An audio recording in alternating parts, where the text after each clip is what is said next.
दो तीन बातें वहाँ बड़ी महत्वपूर्ण है कि ये सुंदरकांड क्यों।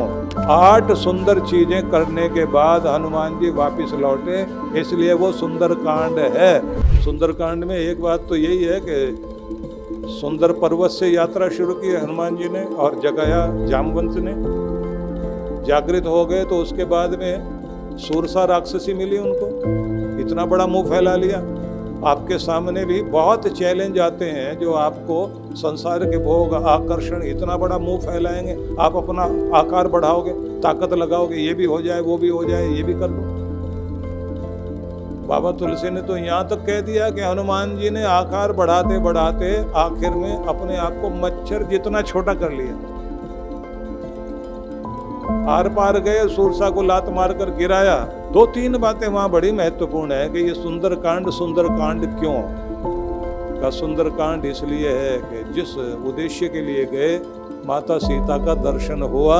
राम जी से तो मिल गए थे, माँ से नहीं मिले, तो एक महान कार्य तो ये हुआ कि हनुमान जी को माता सीता के दर्शन हुए। और दूसरा ये, राम जी का भक्त भी मिल गया और राम काज आसान कराने के लिए उन्होंने उसको राम जी की शरण में जोड़ भी दिया। और अगली बात तो ये कि दुश्मन का कलेजा थर्रा दिया, ये भी एक सुंदर बात हो गई। 8 सुंदर चीजें करने के बाद हनुमान जी वापिस लौटे, इसलिए वो सुंदरकांड है।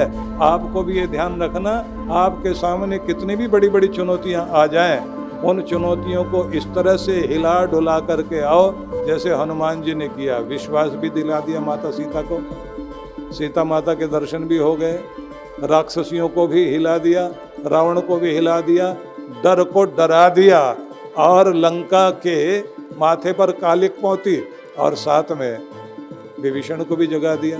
सेवा मिले एक और सेवा से जुड़े हुए जो काम हो अनेक, उन सबको जो पूरा करने के लिए तत्पर हो जाए, वही असली सेवक हुआ करता है और वही बनना है। मैनाक ने कहा थोड़ा विश्राम करो। हनुमान जी क्या कहते हैं, राम काज को किए बिना मुझे कुछ भी विश्राम महसूस नहीं होता, क्योंकि मेरे लिए तो विश्राम तब होगा जब राम जी का काज पूरा कर दूंगा, लक्ष्य पूरा होगा। तो ध्यान में रख लेना हनुमान जी की वो जो गाथा है, गा बजा के घर चले जाएं ऐसे नहीं। राम सेवक बनने का अवसर आपको भी मिले, धर्म सेवक बनने का अवसर आपको मिले, गुरु सेवक बनने का अवसर आपको मिले, तो ये संकल्प भी साथ में होना चाहिए